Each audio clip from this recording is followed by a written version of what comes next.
Bonjour toutes et tous.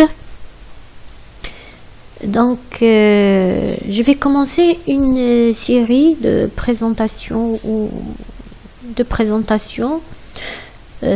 sur les success stories. Les gens ce sont des histoires de réussite qui nous motivent, qui nous donnent la force de continuer aussi et qui nous donnent de l'espoir qu'il y a toujours quelque chose à faire quand on échoue dans un projet ou quand on échoue dans la vie en général. Ce sont des histoires des gens qui ont commencé à partir de rien et qui sont arrivés à être très connus, à faire fortune, à aider des gens, à faire beaucoup de choses, mais ils n'avaient rien du tout au départ, mais avec beaucoup de travail, avec la persévérance et aussi avec beaucoup d'espoir, ils ont fini par être des gens très connus, pas seulement très connus, mais aussi qui ont fait beaucoup de choses pour l'humanité. Donc moi je vais commencer cette série de présentations. Peut-être que ces histoires, bien sûr, j'aimerais bien, le but c'est que ces histoires vont nous motiver. Le but c'est pas seulement de raconter des histoires, mais aussi que ça va nous motiver nous tous. On a besoin, dans une période de notre vie où on se trouve bloqué, on se trouve limité, on cherche à trouver de l'aide n'importe où, n'importe comment. Peut-être ces histoires vont nous aider et nous donner la force de continuer et de poursuivre notre vie.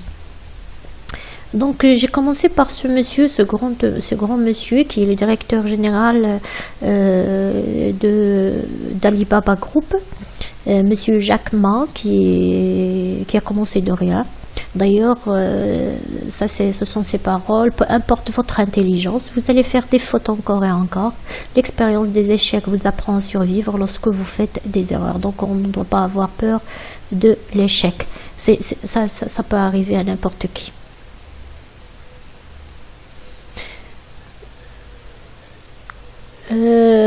L'introduction. Avant de fonder le géant de l'internet chinois d'Alibaba, Jack Ma était l'homme le plus riche d'Asie. Bien sûr, maintenant il est l'homme le plus riche de l'Asie. Il a véritablement collectionné les échecs. Il a échoué 3 fois à l'équivalent chinois du bac, a été recalé 10 fois au concours d'entrée à Harvard, a postulé sans succès à plus de 30 emplois, y compris au sein du groupe KFC dans sa ville natale de Huangzhou. Quand KFC est arrivé en Chine, nous étions 24 à postuler et j'ai été le seul à être rejeté. Ça veut dire qu'il était le seul qui n'a pas pu avoir le poste. Mais il n'a pas baissé les bras. Il va continuer. Ma Yun est né en septembre 1964 à Huangzhou, en Chine. Ma est son nom de famille, Yun étant son prénom chinois. Jacques est le prénom usuel occidental que Ma Yun s'est lui-même choisi au cours d'anglais, une pratique courante en Chine. Il a un diplôme d'anglais, bien sûr, il a un diplôme de licence d'anglais de l'université normale de Guangzhou en 1988. Ma Yun s'est vu, lors de sa vie d'étudiant, refuser l'entrée à l'école de police, a été recalé 10 fois à l'entrée de Harvard et a même été refusé par les premiers KFC chinois pour servir de poulet frit. Il a exercé divers petits boulots, notamment livreur en tricycle, et monta son agence d'interprète. Mais il ne va pas arrêter ici, il va continuer quand même. Il devient professeur d'anglais à Guangzhou Dianzi University, aujourd'hui Université Polytechnique d'électronique de Guangzhou. De Hangzhou. Il y rencontre sa future épouse, Zhang Yan, qui travaillera plus tard avec lui à la création d'Alibaba.com. Accompagnant une délégation chinoise aux États-Unis comme traducteur en 1995, il découvre Internet puis observe le fonctionnement des startups de la Silicon Valley. Donc ça, c'était le début de ce grand monsieur qui va bien sûr être l'homme le plus riche de l'Asie. En 1995, donc directement en revenant de sa délégation aux États-Unis, il va créer le China Pages, l'un des premiers sites internet chinois. Puis il fonde Alibaba.com en 1999. Donc, comme vous allez remarquer, il n'y a pas beaucoup de temps, il passe pas beaucoup de temps entre ces projets. 1995, China Pages, Alibaba en 1999 et après Taobao en 2003. Donc, il fait pas beaucoup. Les délais sont très proches l'un de l'autre. Plateforme de e-commerce qui contrôle 10 ans plus tard 80% du commerce en ligne chinois. En un an, en 2013, en 2014, l'entreprise a vendu pour 296 milliards de dollars de marchandises. Donc c'est une très grande entreprise et internationale aussi.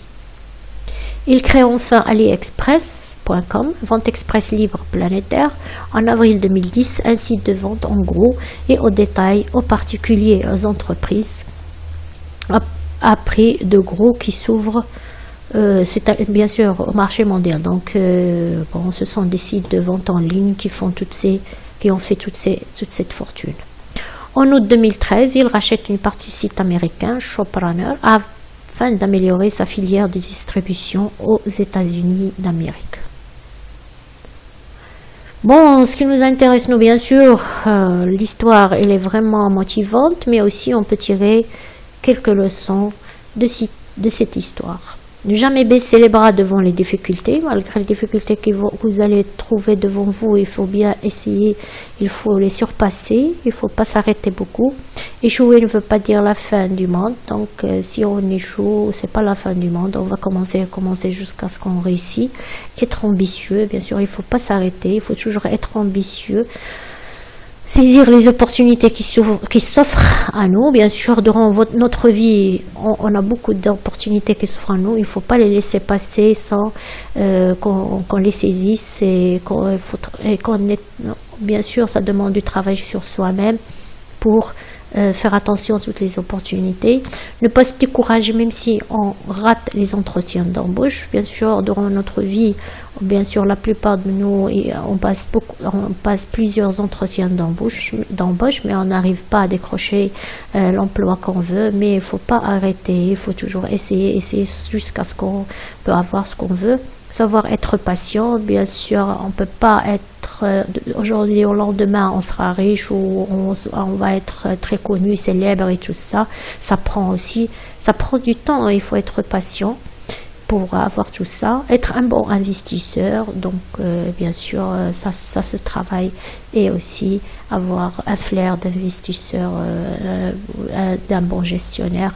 Ça, c'est vraiment quelque chose, bien sûr, on travaille sur ça, mais on peut l'avoir, ça peut être inné. Bon, je vous remercie et à la prochaine fois, Inch'Allah. Au revoir.